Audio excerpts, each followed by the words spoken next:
Okay, went out to the shops this morning and I picked up a couple of packets of chicken carcasses that I'm going to make some chicken stock with. So I'm going to do one at a time, but I just wanted to make sure that I had another one ready for me for the next time around. So, and that's what they look like. It could either be sometimes too large. Usually it's 4 that they kind of put together in a package.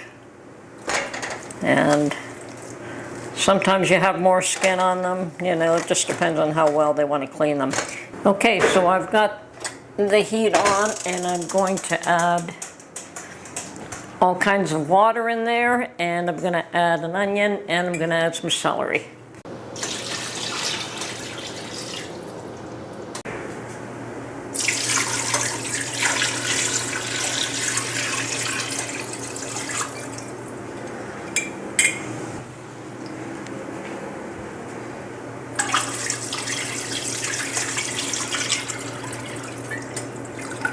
Okay, that's well done.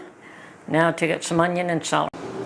Okay, and I've just cut the onion into quarters and I'm putting them in with a little bit of peel on them. You don't want a lot of peel, but you don't want to really remove all the peel either, because that's what gives your stock a nice color.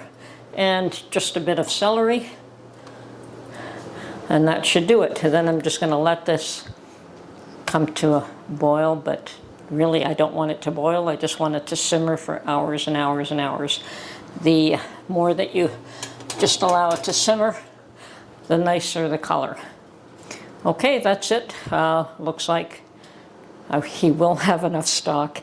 I think he's only got enough left for one day anyway, except there's a few pint jars that I'm sort of hiding and keeping there in reserve in case he wants them, but since I don't really want to can them, I'd like to just have some prepared in the refrigerator for when he wants them. Okay? All right, through my cleaning process, I realized I had abandoned my sourdough starter, and it's been probably 6 months in the refrigerator that I haven't fed it. And when I opened it up, it had this dark liquid on top and smelled like turpentine in a big bad way. Now, I could have thrown it out and started all over again, but I thought, let me see if I can feed this and bring it back to life. So I did, and that is the result of feeding it and leaving it on the counter for 2 days. Now, I still will not use this as is. I'm going to discard some of it and feed it again, maybe at least one more time, perhaps twice more before I attempt to use it. So yes, you can bring back your sourdough starter. Do not discard it. Do not throw it away, even if you've been mean and neglected to feed it for 6 months. And yes, it has come back to life, and it will be much better on the second feeding as well. Like, this did take a few days. Anyway, I'm off now to give this another feeding. Okay, so this morning I am going to feed my sourdough starter. I have revived it somewhat. I only fed it the once. I've been lax, I've been busy, but she's still doing okay. She's still alive, but it requires at least another feeding before I put it away. And if I were to use it, probably another 2 feedings before I actually use it. So I want to get it back up to reasonable consistency to be able to actually use this sourdough starter. Now, I'm going to, the ratio that I use is equal amounts of starter, water, and flour, and I do that by weight. So I go for approximately 70 grams, and that's a very small quantity to keep, but I don't want to make so much that I have to discard so much. If I was going to actually bake, I might make a larger quantity, but at this point I do not plan to bake any bread. So I'm just trying to keep my starter alive. Okay, so I have zeroed out. I've got a jar that's the equal size weight jar that I had before. I have zeroed it out to 0 grams, and I'm going to add a total of 70 grams of each flour, water, and sourdough starter. Now, if it's off by a little bit, I don't worry too much, but I try to get as close to that number as possible.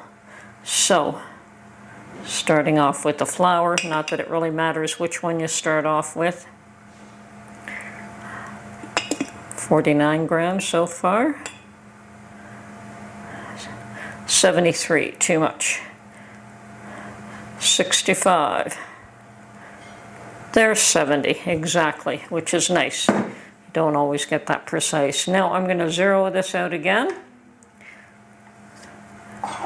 And I'm going to add 70 grams of water. And I'll be a little more careful here because I can't take away. I'm at 58. 61, 66, 71. That's not too bad. Like if you're fairly close, I don't worry. So zero this out again, and I'm going to stir up my sourdough starter, mix it all up, and I'm going to add 70 grams of this as well. And I'm at, let's see, okay, getting close, 64, 69, I think we're there, just another, there we are, 69, okay, 71. So now I'm just going to stir this all up. Let me get a fresh fork, stir this all up. I can take that away and make sure that this is evenly mixed up. And what is going to happen there is that the fresh water and flour is going to feed the sourdough starter that you have in place there. Now, I probably will feed this one more time today and discarding the rest, like the balance that's in here gets discarded for now because I'm just trying to feed it. If I was going to bake some bread, I would probably measure out the amount of starter I want for the bread first and then mix up some more for reserve. Okay, so this can go in the on my counter, in the refrigerator, wherever I want to keep it to mature, come back to life.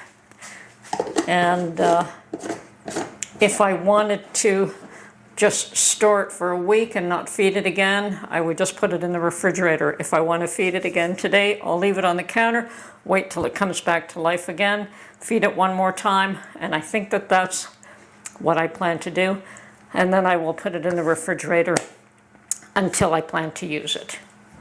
Okay, that's it for now. I hope you found this little segment interesting and realized that you can bring your sourdough starter back to life.